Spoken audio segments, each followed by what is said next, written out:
My sister-in-law tried to frame me for stealing from the family. When I exposed her, she tried to turn the whole family against me, but the truth was on my side.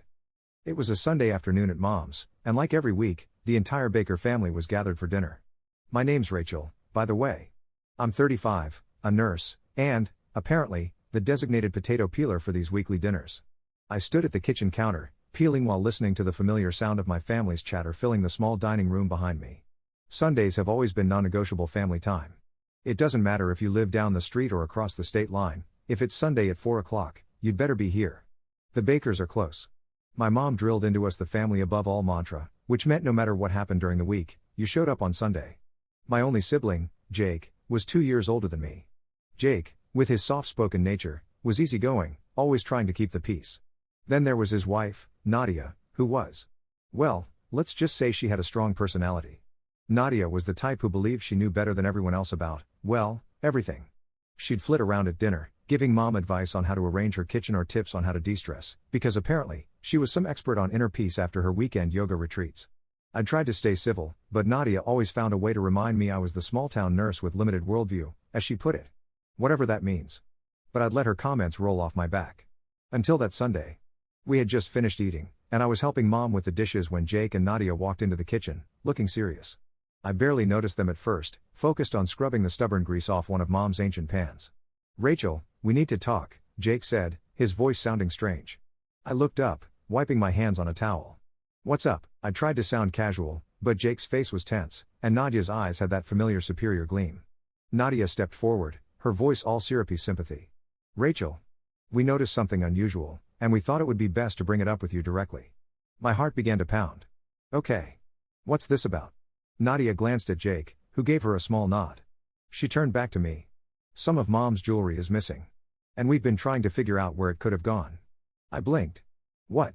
My mom, who had been drying dishes beside me, suddenly looked intensely focused on the task at hand, scrubbing the same plate over and over. Jake and I were just talking to her, Nadia continued. And it turns out that she can't find a few pieces from her jewelry box. I stared at her, waiting for the punchline, the just kidding. That never came. And you're asking me about it? Why would I know anything about Mom's jewelry? Well, Nadia said, her voice like honey over glass, you're here all the time, Rachel. And, you know, you've been struggling a bit with work, haven't you? We all know being a nurse isn't exactly the highest paying job. I felt my blood start to boil. Are you serious right now? You think I stole Mom's jewelry because I don't make as much as you do? Jake cut in, holding up his hands. No one's accusing you of anything, Rach. We just thought maybe you might have seen something? You're accusing me, I snapped, looking from him to Nadia, and then to Mom, who was still refusing to meet my eyes. Otherwise, why bring this to me in the first place? Rachel, Nadia interjected, faking a sympathetic tone that set my teeth on edge, no one is accusing you. We're just asking. After all, you're here more than anyone else. It only makes sense to start with the person who has the most access. I looked at Jake, waiting for him to defend me, to back me up, but he just stood there, shuffling his feet like an uncomfortable teenager. Typical Jake, always letting Nadia take the lead. Mom, I turned to her, practically pleading, you don't believe this, do you? She let out a long, tired sigh and finally looked up at me. Rachel, honey, it's not that I think you'd take it, but, well, there are some pieces missing, and I don't remember moving them or lending them to anyone. And Nadia's been helping me organize, so she noticed things were out of place. You think I'd just take your jewelry?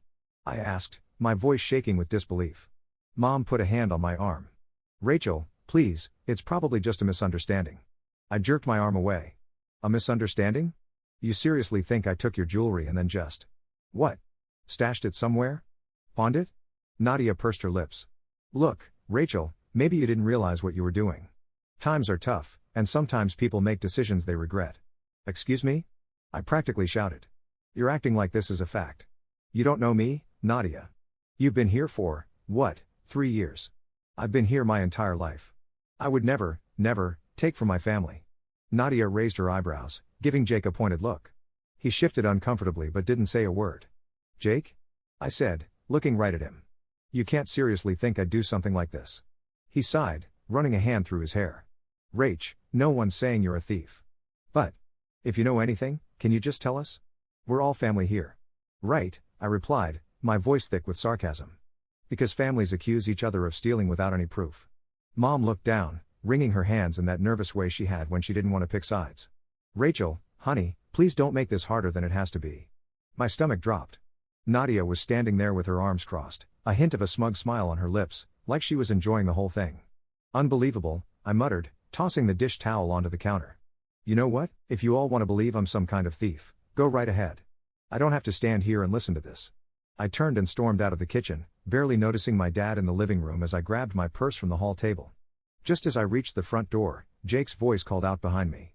Rach, wait. I spun around, barely holding back my tears. What, Jake? He glanced at Nadia, who had followed him out into the hallway, and then back at me. Look. I know you're upset, but maybe we could just talk this out? You know, without all the accusations? Nadia put a hand on his arm, her voice low and patronizing. Jake, if she wants to leave, let her. Rachel's obviously too emotional right now to have a rational conversation. I let out a bitter laugh, feeling the frustration clawing at my chest. Wow, Nadia. Just wow. You know what? Maybe I will leave. But trust me, this isn't over. And with that, I slammed the door behind me. I barely slept that night. Every time I closed my eyes, I replayed the scene in the kitchen, hearing Nadia's condescending voice, Mom's hesitant tone, Jake's silence. The betrayal felt like a stone in my stomach. And the worst part? I didn't know how to fix it. If my own family thought I was capable of stealing from them, what chance did I have of making them believe otherwise? The next morning, I went straight to my best friend Maria's house. Maria and I had known each other since middle school, and she knew more about my family drama than anyone. As soon as I walked in, she took one look at my face and knew something was up. Rachel, she said, handing me a mug of coffee as I sat down at her kitchen table, you look like you've been run over by a truck. What happened? I sighed, rubbing my temples. You wouldn't believe it if I told you. They think I stole my mom's jewelry. Her eyes widened. What? Who's they? Your mom? Mom, Jake. And Nadia, of course. Maria rolled her eyes. Let me guess, this was all Nadia's idea? I nodded. Apparently, she's been helping Mom organize, and she noticed some things were missing. And since I'm there the most, she decided it must be me. Maria's mouth dropped open. That is so messed up, Rachel. What did Jake say? I looked down, feeling a lump in my throat. Nothing. He just stood there. Barely defended me at all. She shook her head. Unbelievable. And I'm guessing Nadia loved every second of it. Oh, she was practically glowing with satisfaction, I muttered. I just don't know what to do, Maria. It's not like I can make them believe me. Maria looked thoughtful, tapping her fingers on the edge of the table. You know, Rachel, if Nadia's been the one organizing things, what if she's the one who took the jewelry? I blinked, surprised. You really think she'd go that far? Why would she even do that? Maybe she wants to make you look bad, Maria said, shrugging. Or maybe she just wants you out of the picture. She's always been jealous of how close you are with your family, right? I thought about it. It wasn't a crazy idea. Nadia had always seemed to resent the fact that I was still so close to my mom and Jake, even after she married him. And she'd been trying to take over more and more lately, offering to help Mom with everything, planning family dinners, even organizing Jake's and my dad's birthday parties. So, what do I do? I asked, feeling a glimmer of hope. Maria leaned forward, a mischievous look in her eyes. What if you caught her in a lie? You know, like one of those reality show setups? I laughed, even though part of me was already taking her seriously. And how exactly am I supposed to do that? Well, Maria said, her voice lowering conspiratorially, if Nadia's been messing around in your mom's things, maybe she's left some kind of evidence. Go back over there, Rachel. Pretend to apologize or something. But while you're there, keep an eye on her. Watch her, see if she does anything suspicious. The idea sent a thrill through me. It was risky, but I couldn't just sit back and let Nadia win. Later that day, I texted my mom, asking if I could come over. She replied, saying she'd be home that afternoon. I could practically feel the awkwardness in her message, but I tried to ignore it. When I got there, Mom was in the kitchen, and for a moment, everything felt almost normal. But the second she saw me, her face clouded with that same wary expression. Mom, I said, my voice soft, I just wanted to talk. I don't want to fight. She sighed, nodding. Rachel, honey, I know. I don't want to fight either. I took a deep breath, sitting down at the table. Mom, you have to believe me. I didn't take your jewelry. She looked down, her hands twisting together. I don't know what to believe, Rachel. I want to believe you, I do, but things are missing, and I can't ignore that. Nadia's the one who noticed, right? I pressed gently. She's the one who pointed it out to you? Mom hesitated, then nodded. Yes, but she's been so helpful, Rachel. She's really taken an interest in keeping things organized around here. I felt a surge of frustration, but I forced myself to stay calm. I understand, Mom. I just don't want you to think I'd ever do something like this. Just then, the front door opened, and Nadia walked in, looking surprised to see me. "Oh, Rachel," she said, her eyes narrowing. "Back so soon?" I forced a smile, trying to keep my tone light. "Yeah, Nadia. I thought I'd stop by and try to clear things up." Nadia raised her eyebrows, her smile tight. "Of course. Whatever helps you sleep at night." The tension between us was thick, but I ignored it, turning back to Mom. "You know, Mom, if we're all so concerned about the missing jewelry, maybe we should just search the house? You know, just to make sure." Nadia's face flickered, just for a second. She quickly composed herself, her voice airy. "Rachel, I don't think that's necessary. We've already looked everywhere. Then it shouldn't hurt to check again, right?" I replied, watching her closely.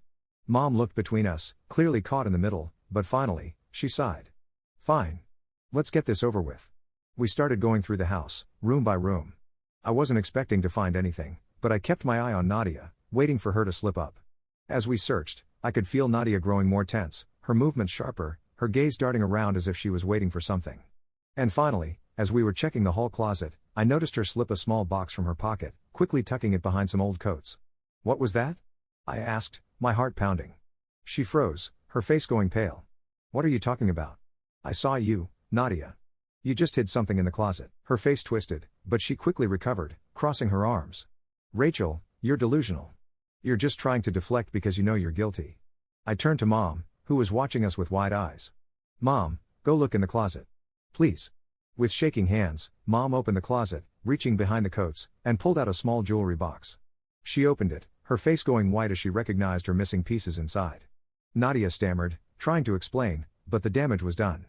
Mom stood there in stunned silence, clutching the jewelry box as if it were the last thread of her sanity. The sight of her treasured pieces, all tucked away behind coats in her own hallway closet, stole the last bits of hope she had left that this was just a big misunderstanding. She glanced up at Nadia, her eyes wide with disbelief and a quiet, simmering anger. "Mom, Nadia stammered, eyes darting between us. "This isn't what it looks like." Mom didn't respond right away.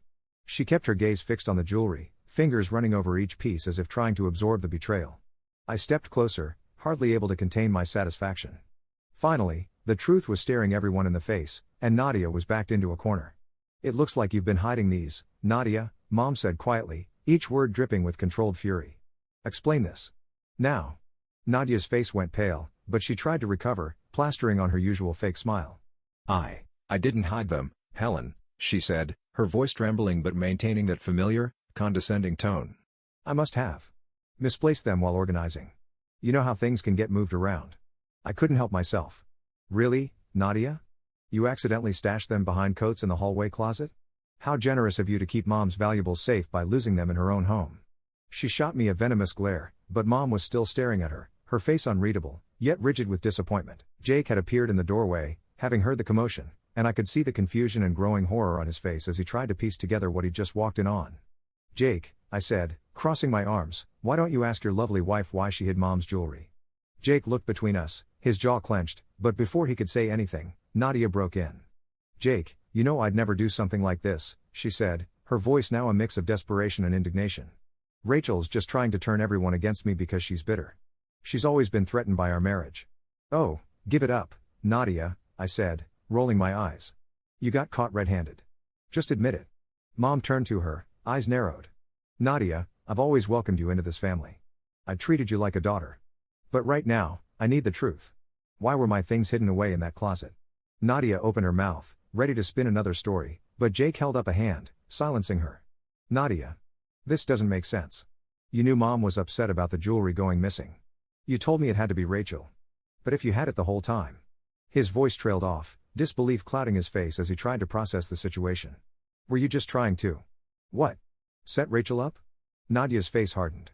She could see that her little game was unraveling. "Fine," she said, her voice a bitter hiss. "Yes, I wanted Rachel out of our lives. She's been clinging to you and your mother, trying to keep herself relevant in this family. I thought if she left, we'd finally be free from her constant meddling." My heart pounded, but I held my ground. There it was, the truth, ugly and bare. Nadia's entire plot to make me look like a thief, to turn my own family against me, all because of her own insecurities. Mom's voice was low, full of hurt. "Nadia, you don't get to come into my home, steal from me, and then try to ruin my daughter's reputation. I don't care what petty vendetta you have against Rachel, but this," she held up the jewelry box, her voice shaking, "is unforgivable." Nadia looked like a cornered animal, and in her desperation, she turned to Jake. "Jake, you know me. You know I've only ever wanted what's best for us. Rachel's been manipulating your family, trying to come between us. I did this to protect us." Jake's face was stony. "Protect us? By lying? By accusing my sister of something she'd never do?" I felt a surge of hope. Maybe for the first time, Jake was finally seeing her for who she really was. And to my surprise, he turned to me, his face full of guilt. "Rachel," he said quietly, I'm sorry. I shouldn't have believed her. I should have trusted you." I swallowed, nodding. "Yeah, Jake, you should have. But I appreciate you saying that." Nadia's expression shifted from desperation to fury. "So that's it? You're taking her side? After everything I've done for this family?" Mom shook her head. "Nadia, this family welcomed you with open arms, but you tried to tear us apart. And for what? Just because you felt threatened by Rachel? That's not family. I think it's time you leave." Nadia's mouth dropped open, stunned. "Leave? Helen, you can't mean that. I'm your daughter-in-law." Mom straightened, her expression steely. "You're my daughter-in-law, yes. But right now, you're nothing more than a stranger to me. Pack your things, Nadia." For a moment, the only sound was the ticking of the kitchen clock. Then, with a choked sound of disbelief, Nadia stormed out of the kitchen, Jake following behind her, looking like a man who'd just woken from a long nightmare. I thought that would be the end of it, that Nadia would take the hint and quietly leave our lives. But I'd underestimated just how stubborn she was. Over the next week, Nadia's campaign against me went public. She called extended family members, twisted the story, painting herself as the innocent victim and me as the spiteful sister-in-law who'd manipulated my own family into kicking her out. She even started telling people that I'd planted the jewelry in the closet to frame her. It was outrageous, and honestly, at first, I didn't even want to deal with it. I thought the truth would stand on its own. But then I heard she was trying to drag my reputation through the mud, saying that if I'd stooped so low as to frame her, who knows what else I was capable of. When I heard that, I knew I couldn't just sit back. I met up with Jake and Mom, explaining how Nadia was now publicly spreading lies about me. Jake, still in the thick of his heartbreak but clearly disillusioned, promised to set the record straight. Within a few days, Jake was on the phone with every relative Nadia had tried to poison against me. He told them exactly what happened, down to the moment she'd been caught with the jewelry box. The family was shocked, and when Nadia realized that no one was buying her story, she finally did the unthinkable. She showed up at my work. I was on a shift at the hospital, doing a routine check on a patient when I saw her in the hallway. She looked furious, her face blotchy with anger, and she didn't care who saw her. "Rachel," she snapped, striding toward me. "You think you can just ruin my life and walk away?" I held up a hand, barely containing my fury. "This is a hospital, Nadia. You have no right to be here. I'll call security if you don't leave." She laughed, but it sounded bitter and hollow. "Of course, you try to play the hero in all this. You think everyone's going to side with you? You think people can't see through your act?" "An act?" I said, crossing my arms, my voice calm but dripping with ice. "Nadia, you lied, you stole, and you tried to ruin my family's trust in me. If that's anyone's act, it's yours." She clenched her fists. "You don't deserve that family. You're pathetic, hiding behind your perfect little daughter act." I smiled, shaking my head. "No, Nadia. You're the one who's hiding. And you know what? I actually feel sorry for you. Because now, everyone knows exactly who you are. Good luck finding people willing to trust you after this." Before she could respond, a security guard came over, having noticed the commotion. "Ma'am, I'm going to have to ask you to leave." She glared at me, her eyes full of venom. But she said nothing, turning on her heel and marching out of the hospital. After that, Nadia faded into the background. She ended up moving back to her hometown, and I heard through the grapevine that she tried telling her side of the story to a few friends, but by then, no one believed her. Jake, humiliated and angry, filed for divorce a month later. It was messy, but he knew he'd made the right choice. As for me, I went back to Mom's the following Sunday, feeling a strange mix of relief and sadness. Jake showed up too, for the first time since the whole thing had blown up. He looked different, worn out, but like a weight had finally been lifted. "Hey, Rach," he said quietly, taking a seat next to me at the table. "Thanks. For not giving up on me, even when I didn't deserve it." I put a hand on his shoulder. "You're my brother, Jake. Family forgives." And for the first time in a long time, we sat around the table, laughing and talking like we used to.